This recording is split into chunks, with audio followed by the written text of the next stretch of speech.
Hoy empieza una nueva etapa.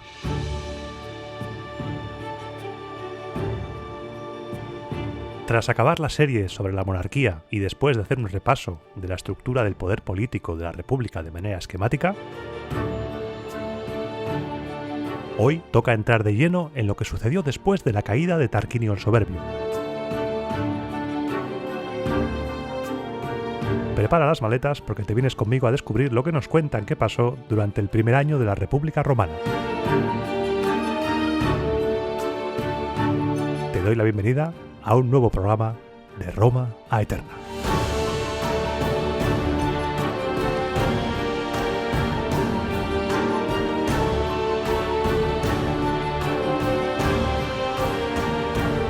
Para empezar a tratar el tema de la República Romana tenemos que empezar, como hacemos con cualquier cosa, por el principio. Según la cronología más aceptada, estamos ahora mismo en el año 509 a.C. Para no estar repitiendo, todas las fechas de las que te voy a hablar durante este programa serán antes de Cristo, salvo si digo lo contrario.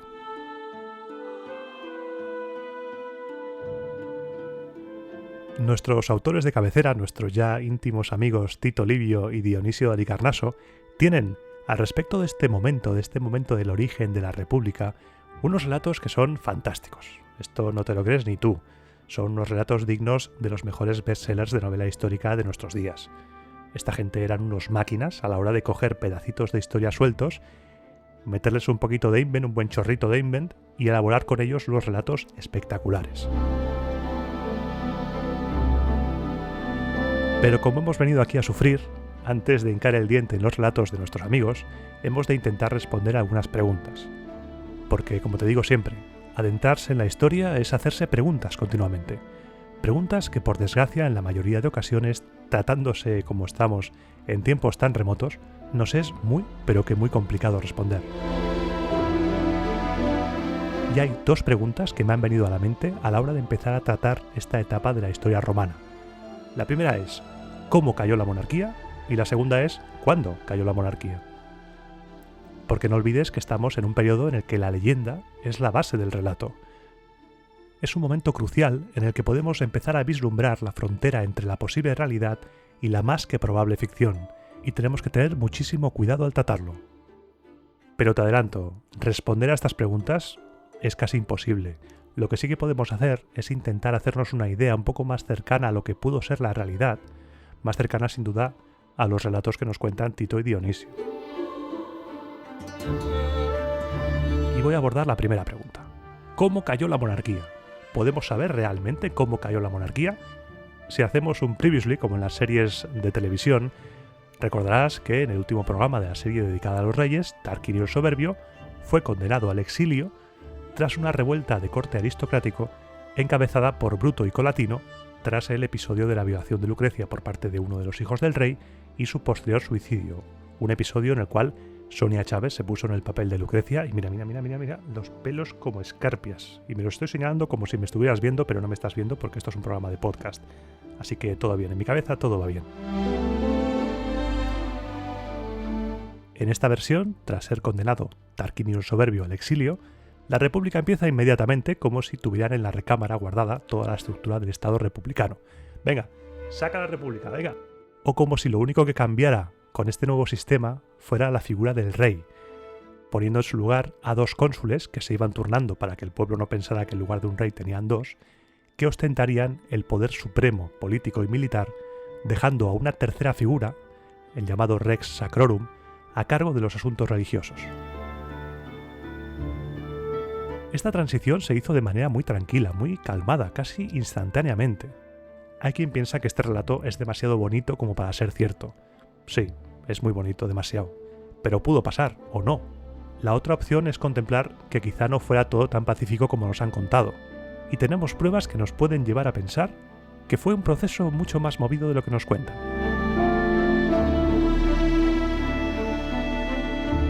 Verás, existen restos arqueológicos que nos dan indicios de que por esa época se produjeron en la ciudad destrucciones generalizadas. Concretamente tenemos 3 ejemplos, 3 lugares que fueron incendiados alrededor del año 500. La Regia, el Comicio y el templo que está donde se encuentra la actual iglesia de San Omobono. Puede que se trate de una coincidencia, puede ser, o puede ser que no, y que estos restos nos indiquen que la caída de la monarquía fue un proceso mucho más violento de lo que las fuentes posteriores están dispuestas a reconocer. Que por cierto, la Regia, comentarte que era el lugar en el que el Rex Sacrorum ejercía sus tareas en época republicana, pero es que además, aparte de ser ese lugar en el cual hacía sus tareas, hay buenas razones para pensar de que en época anterior la Regia pudo haber sido la casa del rey, no solo por su nombre, sino por también el hallazgo que te comenté en el programa de introducción a la monarquía. Esa inscripción con la palabra Rex en un buquero del siglo VI fue ahí en ese lugar. Hay teorías también que afirman que este Rex Sacrorum republicano no era otro sino el rey de Roma, pero delegado a funciones religiosas y apartado del poder político y militar. Una especie, salvando las distancias por supuesto, de rey constitucional de la actualidad. Sea como fuere, el hecho de que en esa época se incendiara la Regia puede estar indicándonos que la cosa fue un poco más movida de lo que nos cuentan. Estos restos, además, no se enlazan directamente con la segunda pregunta, ¿cuándo cayó la monarquía? Porque los restos arqueológicos, como hemos visto, parecen apuntar a fechas parecidas a las que nos da la tradición, el 509. Pero para esto, para la fecha, también hay teorías para todos los gustos y colores, por supuesto. A la hora de datar el inicio de la República, tenemos varias maneras. Por un lado, los romanos calculaban la fecha de inicio de la República por medio de los fastos consulares, la lista de los magistrados supremos elegidos anualmente, como viste en el programa anterior, y que se remontan al 500 aproximadamente. Las fuentes de las que disponemos ofrecen varias versiones a partir del 300 hacia atrás. Por ejemplo, Polibio dice que Bruto compartió el primer consulado con Marco Horacio, pero tanto Tito como Dionisio no nombran a Marco Horacio hasta el final. Lo que sí que es sorprendente, y le da credibilidad a estas listas, es que son muy parecidas pese a estar basadas en varias fuentes distintas, y todas ellas se remontan a poco antes del año 500. La versión más larga, la de los fastos capitolinos, se remonta al 509, y la más corta, la de Tito Livio, empieza en el 502 o 501. Dionisio, por su parte, también parece confirmar la datación de los fastos capitolinos, ya que cita un documento que menciona el censo realizado durante el consulado de Lucio Valerio Potito, Potito, y Tito Manlio Capitolino, en el año 119 después de la expulsión de los reyes. Está usando la manera de datar epónima de los consulados, cosa que sabes por el programa anterior. Según la datación de Varrón, este consulado se remonta al año 389 o 388 y haciendo el cálculo nos lleva directamente a la fecha de 508 aproximadamente. Además tenemos otra manera más de datar el posible inicio de la República, la dedicación del templo de Júpiter en el Capitolio. Plinio nos habla de un santuario dedicado a la concordia por un tal Neo Flavio cuando fue edil, cargo que ya conoces, que tenía una inscripción de bronce que estaba fechada en el año 204 después de la consagración del Capitolio. Recuerda el templo del Capitolio, el de la cabeza, el que fue construido por los reyes pero que supuestamente fue consagrado en el primer año de la República. Sabemos, según el cómputo de Varrón, que Neo Flavio fue edil en el año 304. Y si en el 304 hizo una inscripción en bronce, fechada en el año 204 después de la consagración del Capitolio, volvemos a ir al 508. Todo parece apuntar a esas fechas, a en torno al 500. Por cierto, con respecto al Capitolio hay una tradición muy interesante que nos cuenta Tito Livio citando una antigua ley escrita con letras y palabras arcaicas, según sus propias palabras, que decretaba que el magistrado supremo debía clavar un clavo en la pared del templo en los idus de septiembre. Los idus de septiembre eran el aniversario de la dedicación del templo y por consiguiente los clavos clavados en la pared habrían indicado el número de años transcurridos desde su primitiva dedicación. Otro tema es si los fastos capitolinos y el templo de Júpiter se remontan realmente al inicio de la República o si había habido algo antes. Eso ya es perderse en la bruma de los tiempos y es terreno para los investigadores. Por último, para acabar esta breve introducción de la caída de la monarquía, me gustaría remarcar algo que ya vimos en el programa centrado en el tema de la Roma etrusca, de la posible Roma etrusca, y es que no podemos decir en ningún caso que esta revolución aristocrática contra un gobierno monárquico de corte tiránico se llevara a cabo porque Roma estuviera bajo la dominación etrusca. Tenemos, por ejemplo, nombres etruscos en los fastos consulares. Hay quien dice que son falsos, pero ahí están. Solo se expulsó de Roma la gens Tarquinia. Como vimos, todo el conflicto étnico entre etruscos y latinos es un añadido posterior. Tarquinio no fue expulsado del trono por etrusco, fue expulsado por tirano. Además, tampoco hay rastros de rechazo cultural a lo etrusco ni de interrupción de los vínculos comerciales entre Roma y las diferentes ciudades etruscas. Aclaradas estas cosas, nos adentramos ya en el relato del primer año de la República Romana, un año en el que pasaron muchas cosas.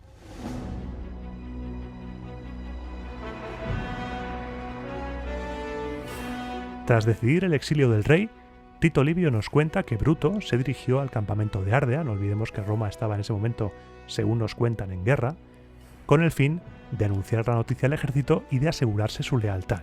Pero, cosillas de la vida, fue por un camino secundario y no se encontró con el rey. El rey Tarquinio iba a toda mecha, corriendo con su caballo, el pobre iba agotado, el caballo, para intentar revertir la situación y recuperar el trono. Bruto llegó a Ardea y Tarquinio llegó a Roma con resultados completamente diferentes. Tarquinio se encontró con las puertas cerradas y le fue notificado su destierro. En cambio, al libertador de Roma lo recibieron con alegría en el campamento, con vivas, con ansia de libertad, y los hijos del rey fueron expulsados. 2 de ellos se fueron con su padre en su destierro, primero pasando por Caere y acabando en Tarquinia. En cambio, Sexto Tarquinio se fue a Gabios. Si te acuerdas del programa de Tarquinio el Soberbio, fue la ciudad que intentaron tomar y que al final tomaron conspirando y engañando. Sexto Tarquinio se hizo el amo conspirando y volvió como si fuera su casa. Yo aquí vuelvo y no ha pasado nada. Pues te equivocas, chaval. Tito Livio nos dice que Sexto fue asesinado en venganza por la que había liado en Gabios. El karma tarda pero te golpea.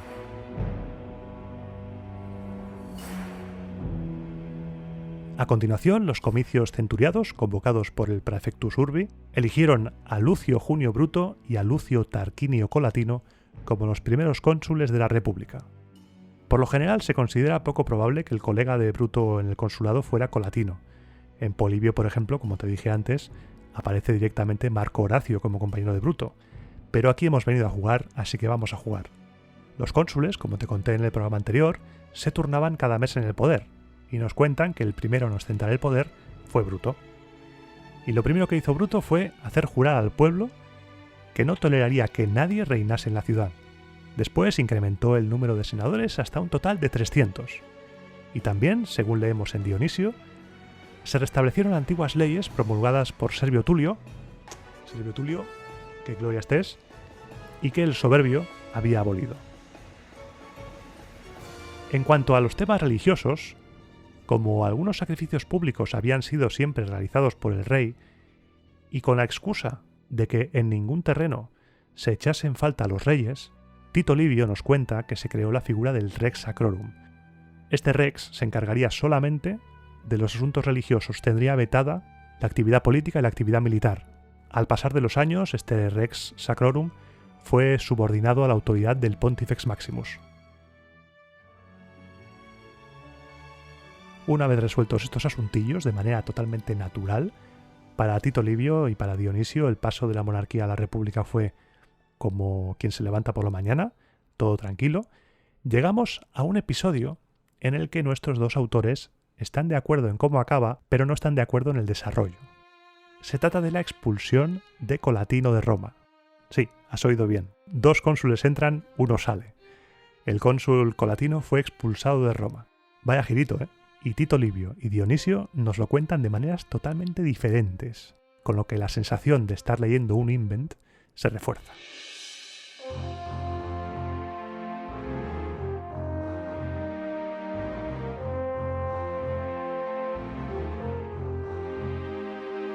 Empecemos por la versión de Tito.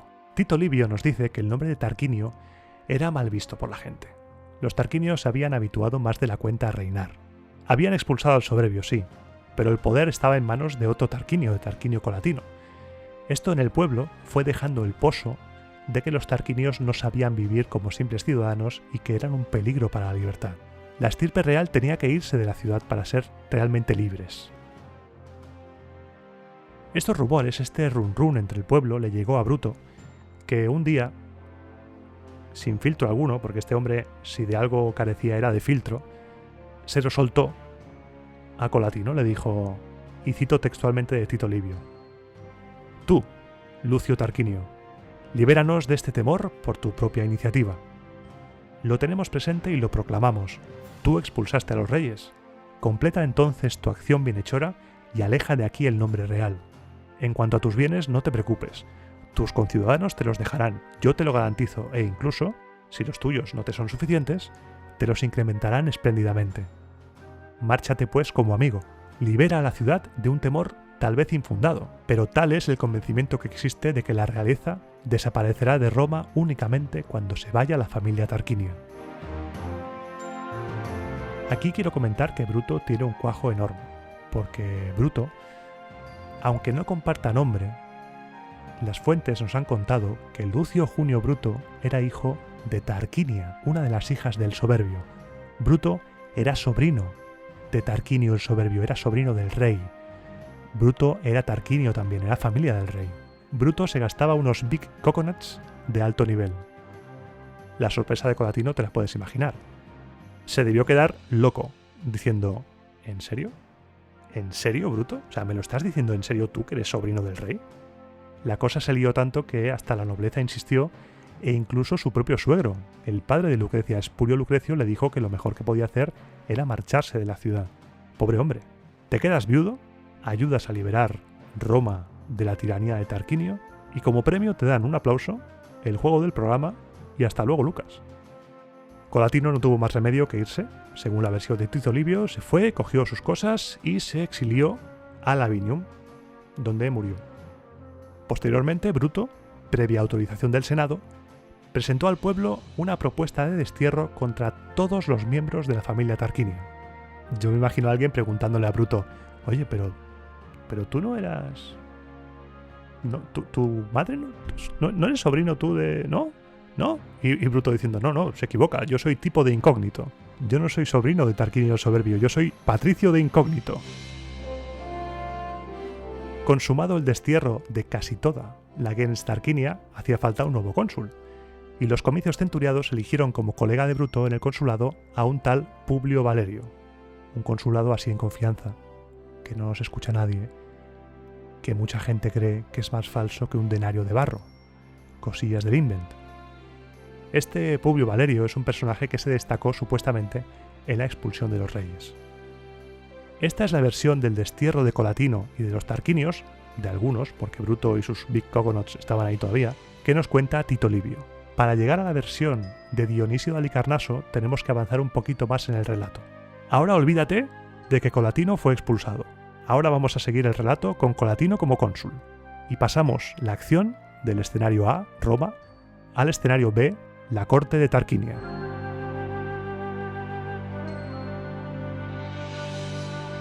Porque el Soberbio no se quedó con los brazos cruzados.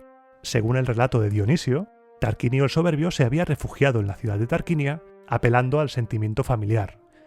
Sobornó con regalos a todas las autoridades y apeló al parentesco que les unía para, entre lágrimas, convencerles de que enviaran embajadores a Roma con el fin de intentar negociar que le permitirán conservar sus bienes y quién sabe si vivir en Roma como un ciudadano más. Y enviaron embajadores.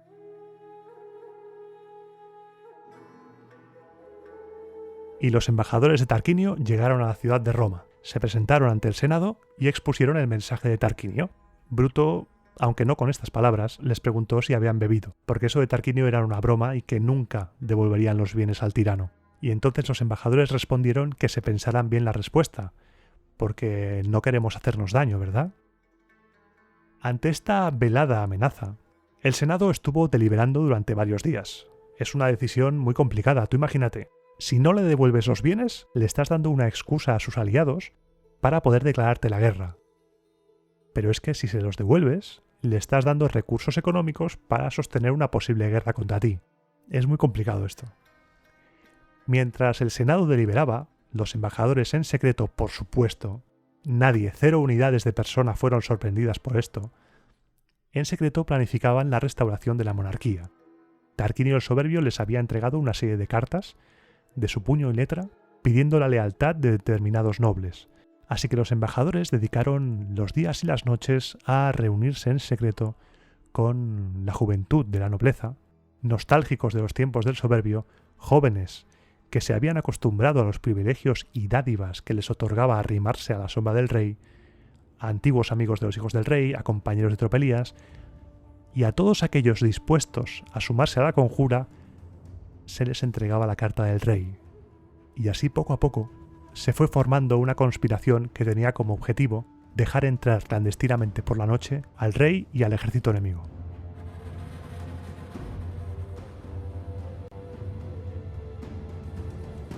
Los cabecillas del plan eran los hermanos Marco y Manlio Vitelio y los hermanos Lucio y Marco Aquilios. Los Vitelios daba la casualidad que eran hermanos de la mujer de Bruto, eran los cuñados de Bruto, y los Aquilios eran, según Tito Livio, nietos de Colatino y, según Dionisio, sobrinos de Colatino.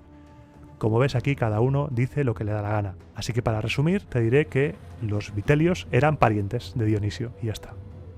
Como te he dicho antes, la mujer de Bruto era familia de los Vitelios y de aquel matrimonio habían nacido 2 hijos, Tito y Tiberio. Y lo que te estás temiendo sucedió. Los hijos de Bruto, Tito y Tiberio, acabaron metidos en la conspiración por sus tíos. Finalmente el Senado, tras varios días en los cuales se fue cociendo chup chup a fuego lento la conspiración, decidió restituir los bienes del soberbio y eso prolongó todavía más la estancia de los emisarios en Roma. Los cónsules dieron un permiso a los embajadores para quedarse durante más tiempo con el fin de poder mover toda la logística relacionada con los bienes, adquirir, por ejemplo, carros con los que transportarlos.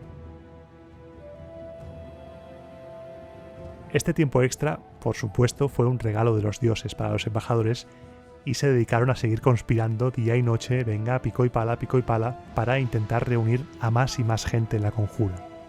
Y llegamos a la noche antes de la partida de los embajadores a Tarquinia, una cena en la que se selló la conjura, en la que se selló la traición. Imagínate Roma a oscuras y en una casa. No se ponen de acuerdo las fuentes de dónde fue. Tito nos dice que fue en casa de los Vitelios y Dionisio nos dice que fue en casa de los Aquilios. Una cena en la cual 2 conjurados empiezan a hablar de todos sus planes. Están contentos y felices porque la vuelta del soberbio está cerca. Tan felices están que no se dan cuenta de que su conversación ha captado la atención de un esclavo. Un esclavo que ya sospechaba que algo turbio se estaba moviendo y que esperó hasta que los conjurados entregaran a los embajadores las cartas en las que confirmaban su apoyo a los tarquinios para correr a denunciar lo sucedido. El esclavo fue a denunciar lo sucedido con un poco de miedo, también te digo, porque tenía miedo de que se quisiera tapar el asunto con tal de favorecer a los parientes, tapándole a él, ya me entiendes.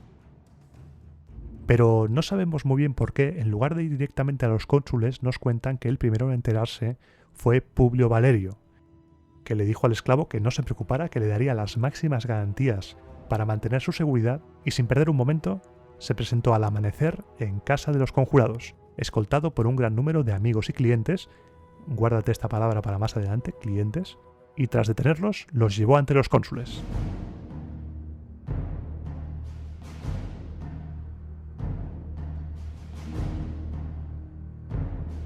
Llegó el día y los cónsules, con Bruto a la cabeza porque todavía estaba en ejercicio activo, se sentó en su tribuna y examinó las cartas de cada uno de los conjurados. Él ya sabía que estaban sus hijos detenidos, así que fue examinando una tras otra las cartas hasta que llegó a 2 que portaban los sellos de su familia. Rompió los sellos, reconoció sin duda la letra de sus hijos y ordenó al secretario que leyera las 2 cartas para que todo el mundo las escuchara. Toda Roma escuchó cómo los hijos de Bruto se ponían al servicio del soberbio para ayudarle en su vuelta a Roma. Tras acabar la lectura, ordenó a sus hijos que si querían decir algo en su defensa, lo hicieran en ese mismo momento. Ninguno de los 2 negó su implicación en la conjura. Lo único que hicieron fue llorar y lamentar su destino, apelar a los sentimientos paternos para intentar esquivar el fatal destino que se cernía sobre ellos. Cuentan que Bruto, impertérrito, se levantó, impuso silencio y ante la expectación general por ver a qué condenaba a sus hijos, les impuso la pena de muerte. Bruto mandó ejecutar a sus hijos por traidores. La sentencia causó un escándalo entre todos los presentes, pues nadie consideraba justo que un hombre como Bruto fuese castigado con la muerte de sus hijos y le pedían entre gritos y lamentos que por favor que les perdonara la vida, que les conmutara la pena. Bruto nos cuentan que no atendió a súplica alguna y ordenó a los lictores que se llevaran a sus hijos, que lloraban y pataleaban por sus vidas. Uno podría pensar que al ser los hijos del cónsul serían ejecutados en privado sin que el escarnio fuera público, pero nada más lejos de la realidad. Bruto trató a sus hijos como si fuera cualquier malhechor. Se les dio el mismo trato. En público se les desnudó, se les azotó y posteriormente se les decapitó por traidores a Roma.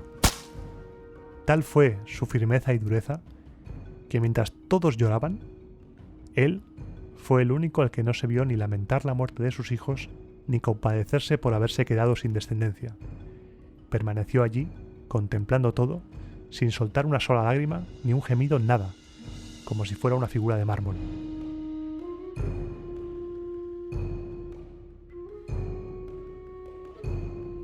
Es durísimo esto de Bruto. Déjame en comentarios si quieres qué opinas al respecto, si crees que Bruto debería haber perdonado a sus hijos, conmutándoles la pena de muerte por otra condena, o si estaba atrapado por su posición. No hay que olvidar que el más alto representante del Estado siempre tiene que dar ejemplo, siempre. Es el precio a pagar por ocupar los más altos honores del Estado. No puedes hacer ninguna excepción o estás acabado.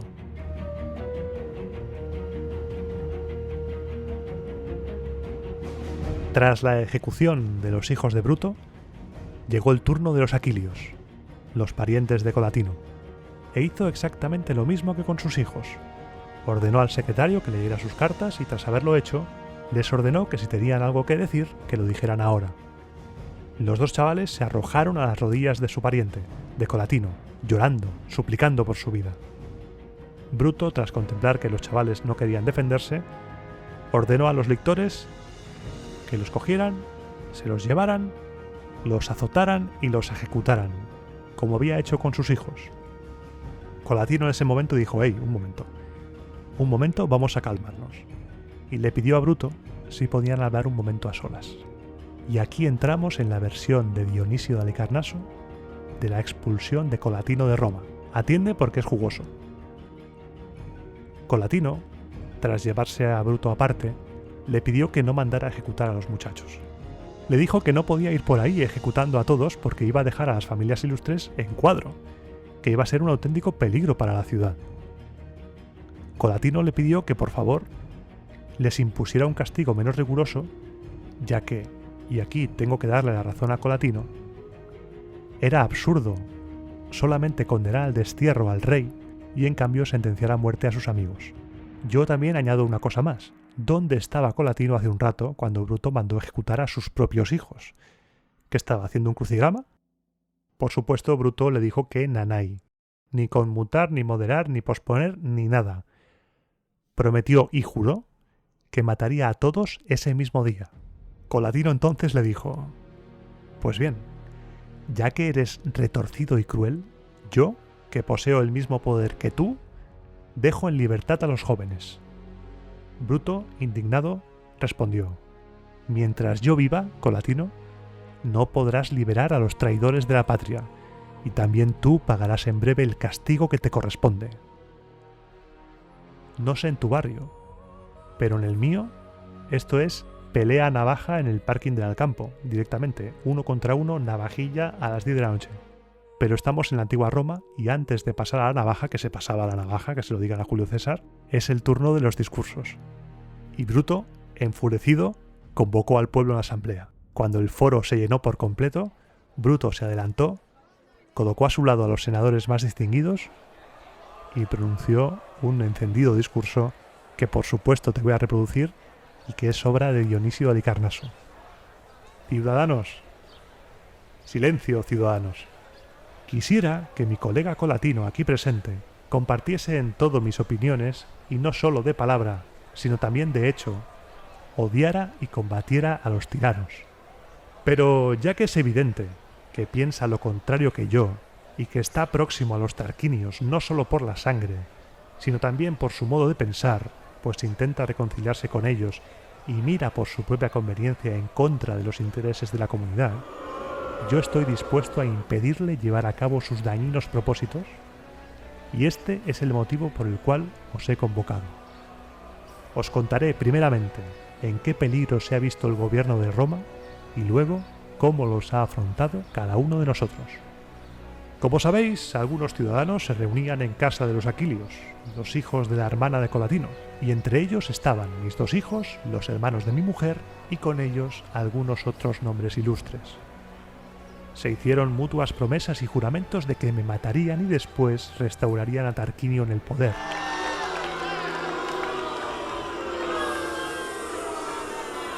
Habían escrito de su puño y letra cartas al respecto que sellaron con sus propios sellos y se disponían a enviar a los exiliados. Nosotros, gracias a la benevolencia de algún dios, nos enteramos de estas intenciones, delatadas por este hombre, un esclavo de los Aquilios, en cuya casa se reunieron la pasada noche y escribieron estas cartas. Y nosotros, por fortuna, nos hemos apoderado de ellas. Por lo que respecta a mis hijos, Tito y Tiberio, ya los he castigado yo, y ninguna ley ni juramento han sido violados por mi conveniencia. Colatino, en cambio, quiere liberar de mi castigo a los Aquilios y afirma que no permitirá que sufran la misma suerte que mis hijos, a pesar de que han conspirado igual que ellos. Si esos no reciben ningún castigo, tampoco me será posible castigar ni a los hermanos de mi mujer ni a los demás traidores de la patria, pues ¿qué justicia podré invocar contra ellos si libero a estos? ¿De qué consideráis entonces que señala esta actitud? ¿De buena disposición hacia la ciudad o de reconciliación con los tiranos? ¿De confirmación de los juramentos que todos y cada uno de nosotros hemos prestado o de violación y perjurio? Aunque a nosotros nos hubiera pasado inadvertido, estaría sujeto a sus maldiciones e incurría en el castigo de los dioses por los que juró en falso. Pero, puesto que ha sido descubierto, debemos castigar nosotros a este hombre que pocos días atrás os convenció de que devolvierais a los tiranos sus riquezas para que la ciudad no pudiera emplearlas en una guerra contra sus enemigos y, en cambio, los enemigos sí pudieran utilizarlas contra Roma. Y ahora cree que hay que dejar libres de castigo a los que se han conjurado para hacer regresar a los tiranos, perdonándolos sin duda para dar gusto a aquellos, con el fin de que, si acaso regresan merced a una traición o a una guerra, pueda alegar estos favores y obtener de ellos como amigo todo cuanto quiera. Después de esto, yo, que no he perdonado a mis propios hijos, ¿te voy a perdonar a ti, Colatino, que tienes el cuerpo entre nosotros pero el corazón junto a los enemigos de Roma, y que salvas a los traidores de la patria y en cambio me matas a mí, que lucho por ella? ¿Por qué iba a hacerlo? Bien lejos estoy de ello. Por el contrario, para que no vuelvas a realizar ningún acto de esta índole, yo, Bruto, te despojo de tu cargo y te ordeno marchar a otra ciudad. Y en cuanto a vosotros, ciudadanos, enseguida convocaré a las centurias para que votéis y decidáis si estas medidas han de tener validez. Pero sabed que tendréis como cónsul solo a uno de los dos, o a Colatino o a Bruto.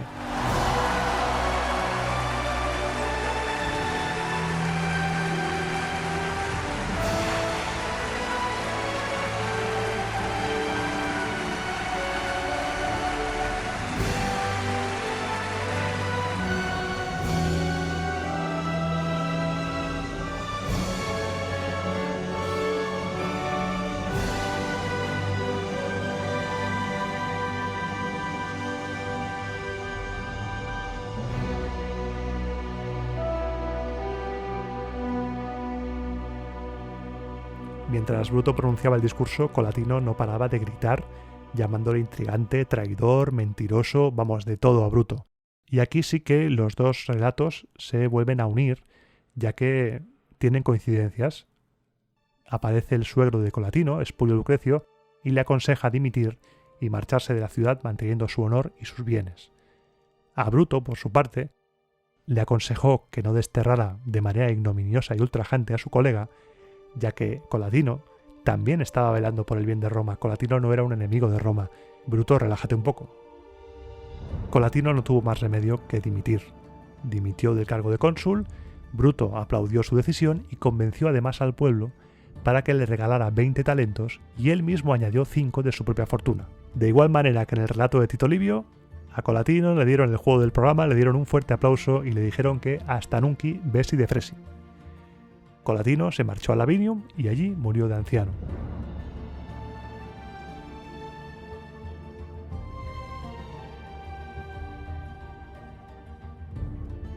Tras el exilio de Colatino se eligió un nuevo cónsul, Publio Valerio, y se ejecutó a todos los conspiradores. Ahí no quedó, ni uno. Una vez establecidos en el consulado, Bruto y Publio Valerio, según el relato de Dionisio, se llevaron a cabo 3 grandes medidas. En primer lugar, aumentar el número de senadores a 300, que ya lo vimos antes con Tito Livio, pero Dionisio nos lo pone aquí. En segundo lugar, exponer en público para todos los ciudadanos los bienes de los tarquinios, con el fin de repartirlos entre los que no tenían nada. Todo se repartió entre el pueblo, salvo una propiedad, una llanura situada entre la ciudad del Río. Era una llanura consagrada a Marte, que tenía trigo plantado, y se prohibió que se saqueara esa propiedad. El trigo se cosechó y fue todo arrojado al Tíber, que en ese momento llevaba poco caudal, y al juntarse con el fango del fondo del río, nos cuentan que con el paso de los años fue formando una isla, la isla Tiberina, la actual Isola Tiberina, esa isla que está en medio del Tíber, muy bonita por cierto y que se puede visitar. Este es el origen legendario de la isla. La tercera medida, en aras de la reconciliación nacional, fue amnistiar a los romanos que se habían exiliado con el tirano y fijaron para su vuelta 20 días. Si no regresaban en 20 días, se les desterraba a perpetuidad y se les confiscaban todas sus posesiones. Tenían 20 días para arrepentirse de apoyar al soberbio. Al enterarse de todo, Tarquinio entró en cólera. Fue en ese momento en el que se dio cuenta de que no había negociación ni intriga posible. La única salida era la guerra, y para ello necesitaba aliados. Convenció a Veyes y a Tarquinia. A los de Veyes les explicó su versión de los hechos. Les dijo que una conjura criminal le había echado del trono, que sus bienes habían sido saqueados y que él reivindicaba su patria y su trono para castigar la ingratitud de sus súbditos y que le ayudaran a vengarse de los romanos. Aquí, Tarquinio pedía ayuda a Veyes para recuperar el trono de los romanos, a la vez que apelaba a luchar contra ellos para vengarse de los romanos.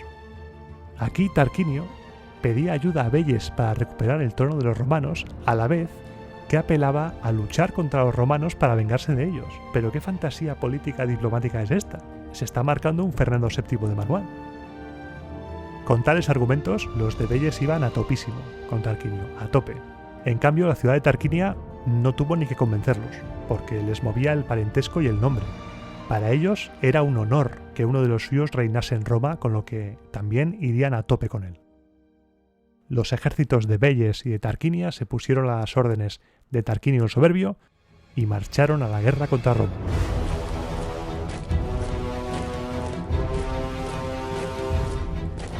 Las tropas de Veyes y Tarquinia se adentraron en territorio romano y los cónsules salieron a su encuentro.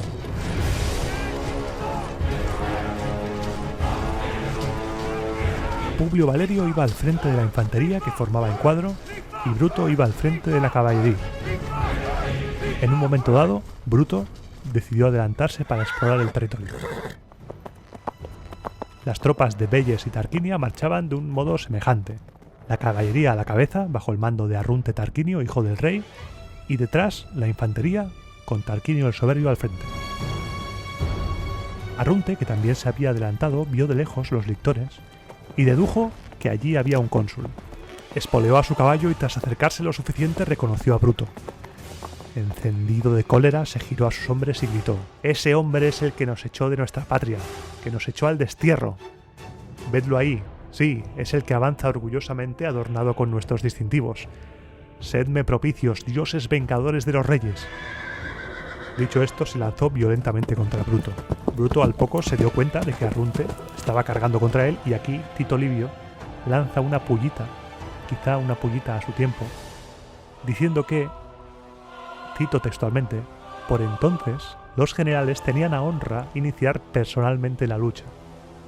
Bruto, viendo que Arrunte se abalanzaba contra él, hizo lo mismo, se lanzó contra Arrunte con todas sus ganas, se lanzaron al choque sin pensar en cubrirse ni nada. Fueron a lo suicida, solo pensaban en matar al otro. El choque entre los dos fue tan brutal que ambos se atravesaron con sus respectivas lanzas y cayeron de sus caballos, heridos de muerte. Tras este encuentro entre los dos, ambos ejércitos chocaron. La batalla estaba igualada. A veces parecía que la victoria se decantaba por un bando, otras por otro. No parecía haber un vencedor claro. Las fuerzas romanas hacían retroceder a las tropas de Veyes, pero en cambio, las fuerzas de Tarquinio hacían retroceder a los romanos. Finalizó la jornada en empate técnico y ambos ejércitos se retiraron a sus respectivos campamentos. Pero esa noche, según cuentan algunos autores, el dios Silvano se apareció a las tropas etruscas en forma de árbol parlante, un prodigium bastante frecuente en la antigüedad, y les dijo a los etruscos que los romanos eran los vencedores de la batalla, que se retiraran. Y así lo hicieron, las tropas etruscas se retiraron.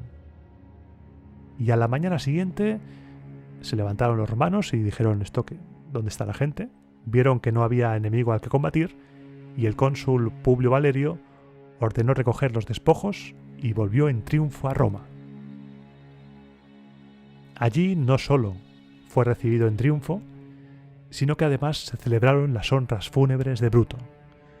El padre de la República había caído en combate.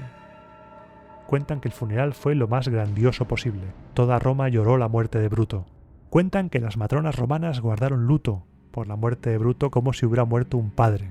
Bruto siempre fue considerado el vengador del pudor ultrajado. Lucrecia nunca fue olvidada. Que por cierto, y ahora que Bruto ha muerto, quizá habría que hablar de un tema que pulula en el aire, pero que quizá nadie se atreve a mencionar. Y es que si atamos cabos, Marco Junio Bruto, el que conspiró para matar a Julio César, no puede ser descendiente de este Bruto, por varias razones que te da Dionisio de Halicarnaso. Para empezar, este Bruto, el Bruto que estamos contando ahora, ejecutó a sus hijos y murió sin descendencia. Descendencia directa, por lo tanto, ya no puede tener. Pero es que además, Dionisio nos dice que los junios y los brutos que decían descender de este Lucio Junio Bruto eran todos de origen plebeyo y no había ningún patricio. Así que complicada cuestión tenemos ahí. ¿Tú qué opinas? ¿Se les fue de las manos el invent? Yo creo que sí. Y una vez acabado el funeral, nos quedamos con Publio Valerio al frente del Estado romano, como único cónsul. Menudo marrón. Sin comerlo ni beberlo, se había quedado solo. Y digo marrón porque quedarse solo en el puesto de cónsul es un peligro, y más en este momento. Su popularidad fue cayendo en picado. Pasó de tener el favor del pueblo a ser sospechoso de aspirar al trono, porque pasaban los días y no había hecho elegir un colega que sustituyera a Bruto, y seguía estando él como único cónsul. Pero además hay otra historia relacionada con Publio Valerio, una historia que nos puede entroncar con la actualidad y nos demuestra que el ser humano nunca ha cambiado y nunca cambiará. Y es que nos cuentan que Publio Valerio se estaba construyendo en lo alto de la colina Velia, una elevación de terreno que estaba en dirección al Esclino, por el Palatino en dirección al Esclino, se estaba construyendo una ciudadela inexpugnable, un auténtico casoplón, el casoplón del Valerio.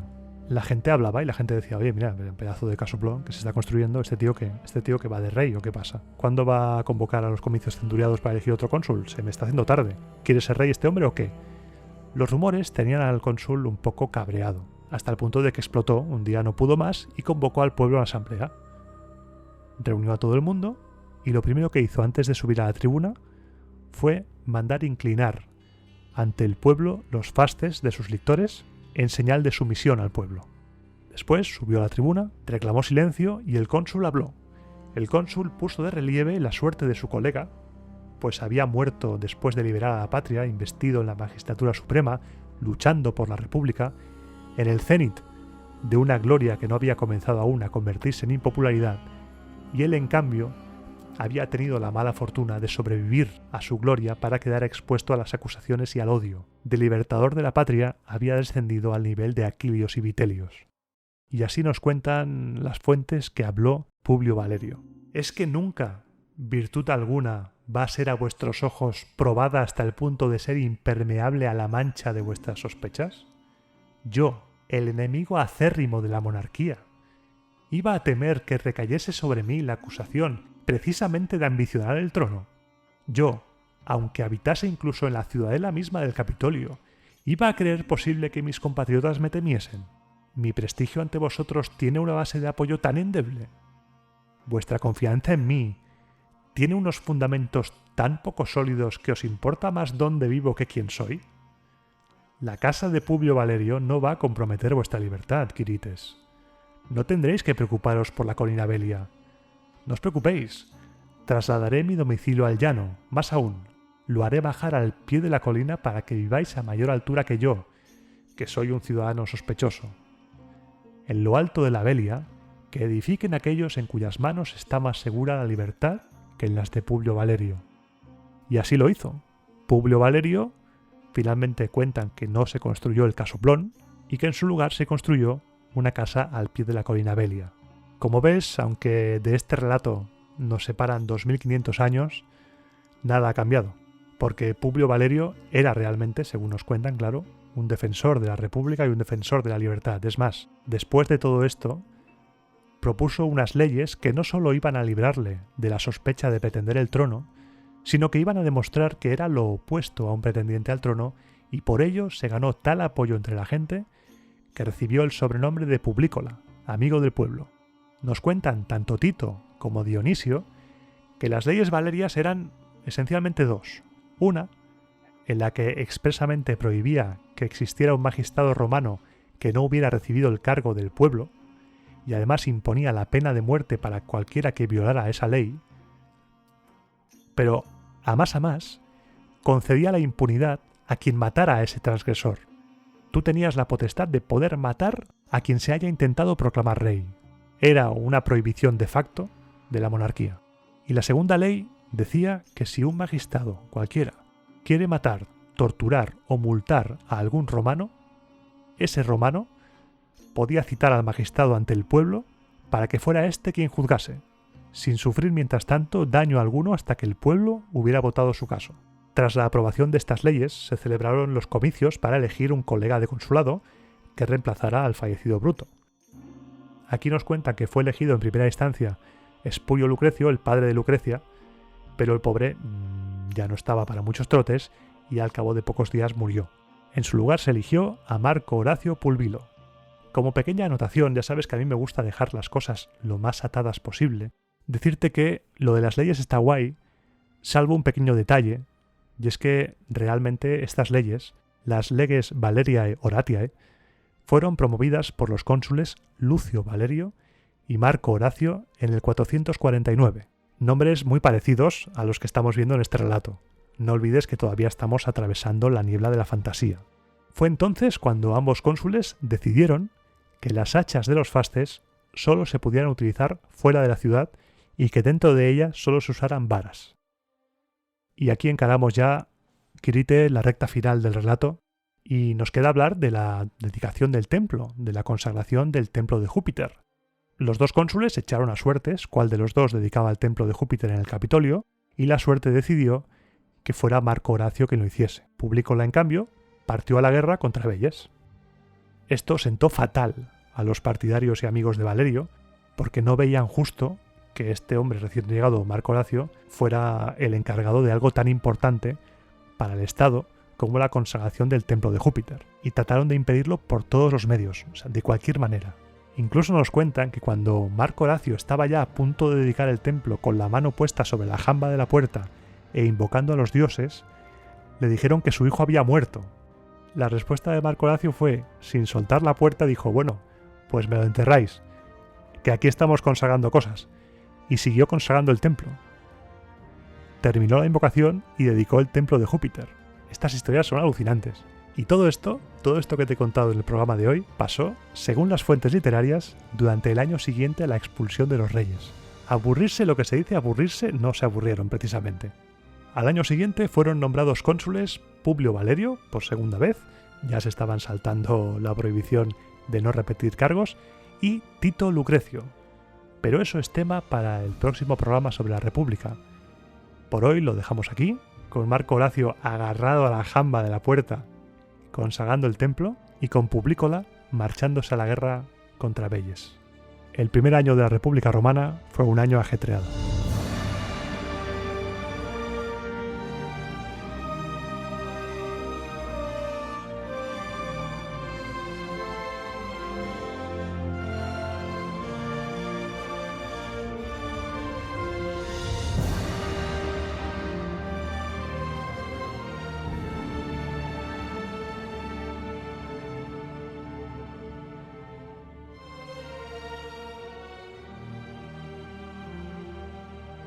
Uf, bueno. Déjame que beba un poco de agua.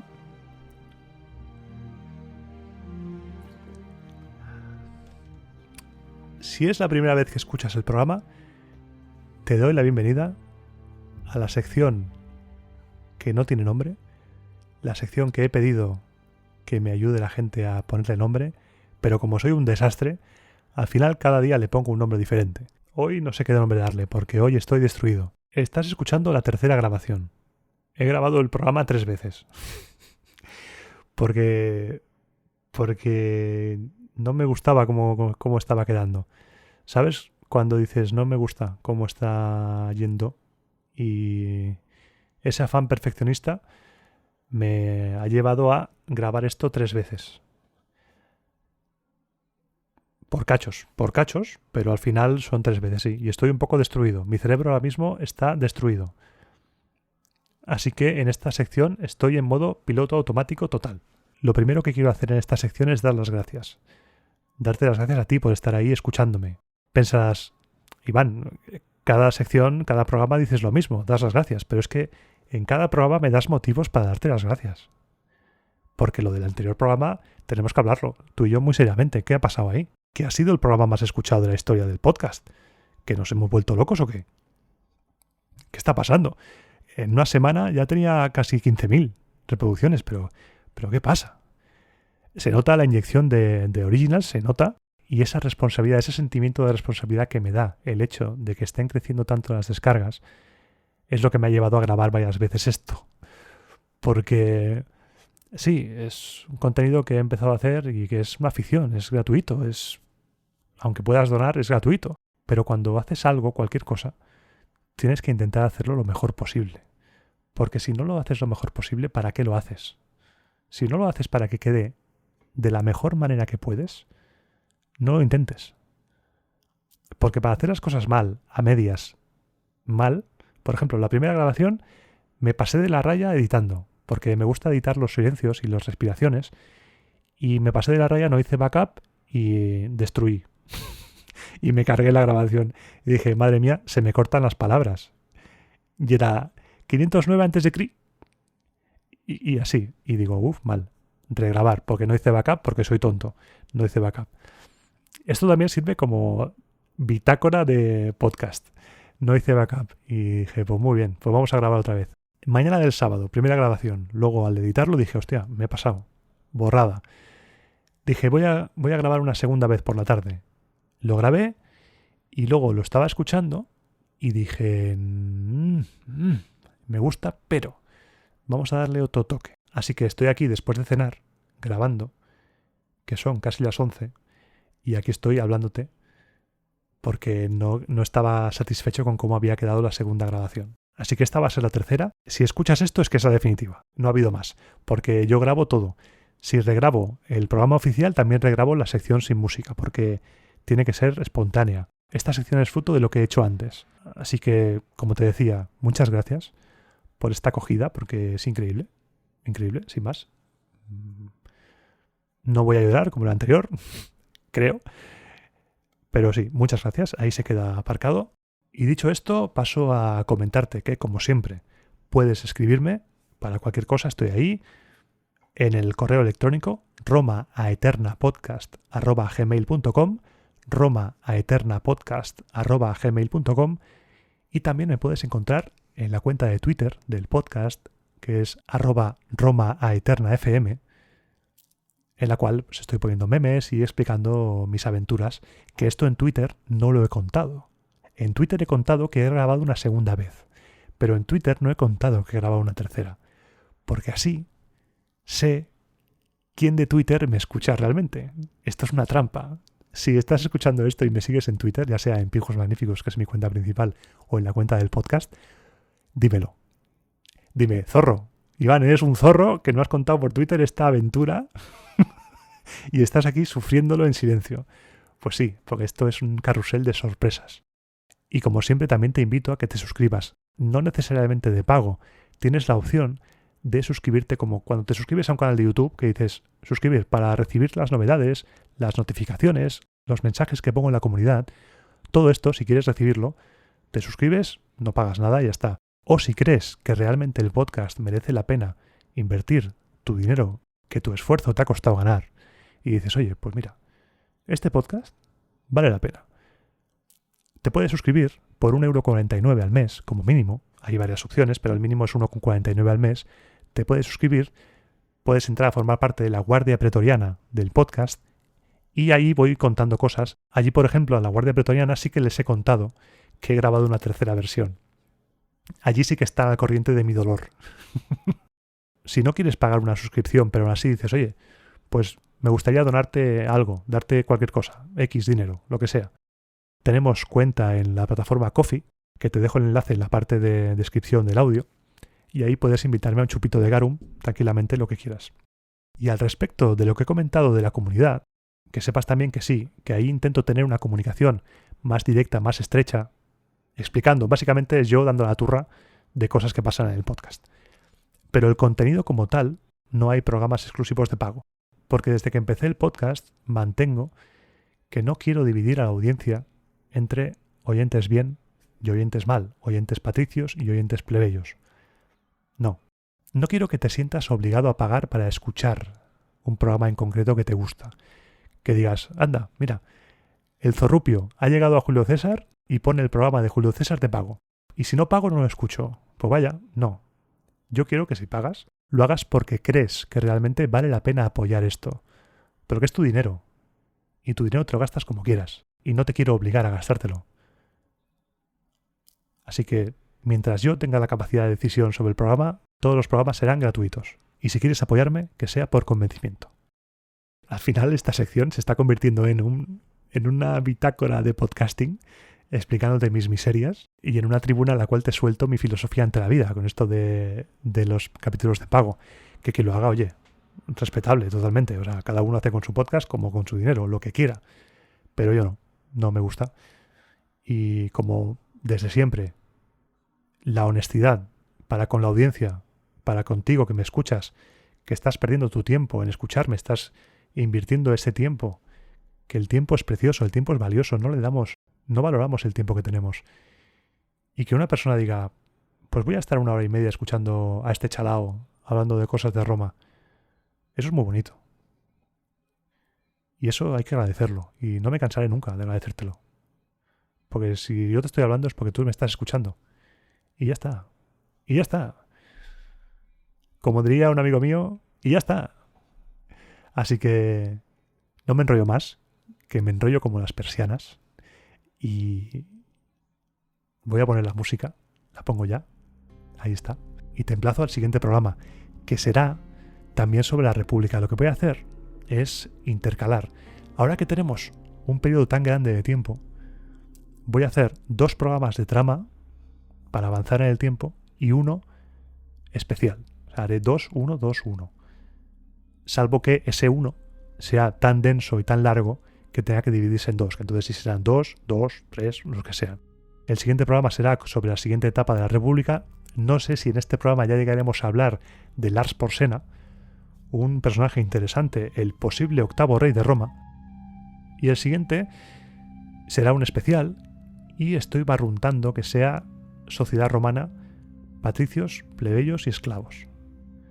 Porque tenía pensado hacer un programa especial sobre la esclavitud, pero también he pensado que sería interesante hablar sobre la sociedad, sobre los patricios y los plebeyos, porque la historia de la República de Roma también es la historia de un conflicto social que tiene su germen aquí, en esto que estamos explicando.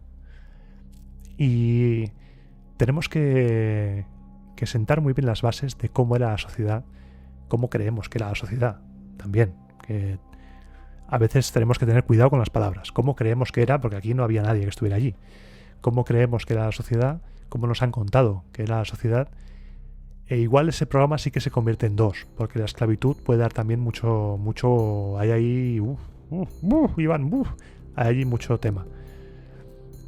Así que ahí estoy. Cuéntame en comentarios qué te parece la idea. Si crees que Patricios y Plebeyos es uno diferente de esclavos, o si en los 3 puede haber encaje. Yo estoy abierto a cualquier comentario. Siempre que son constructivos, aquí estamos abiertos a todo. Es como un comentario que hubo en el programa anterior, si no recuerdo mal, que igual lo digo mal, Paco, creo que se llama Paco Cantos. Lo voy a mirar, un momento. A ver. Paco Cantos, efectivamente, que decía que se quedó un poco corto el programa de las magistraturas romanas.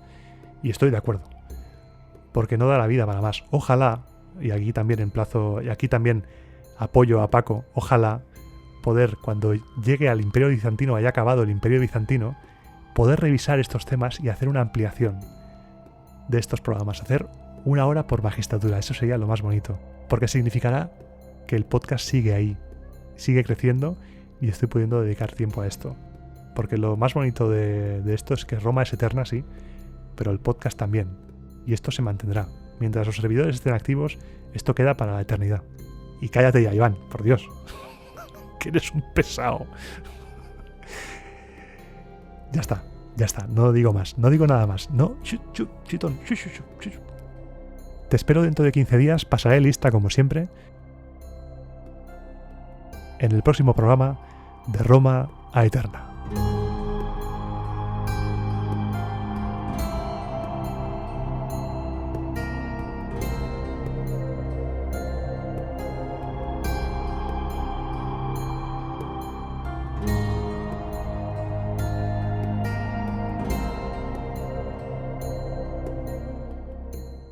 Y ya está.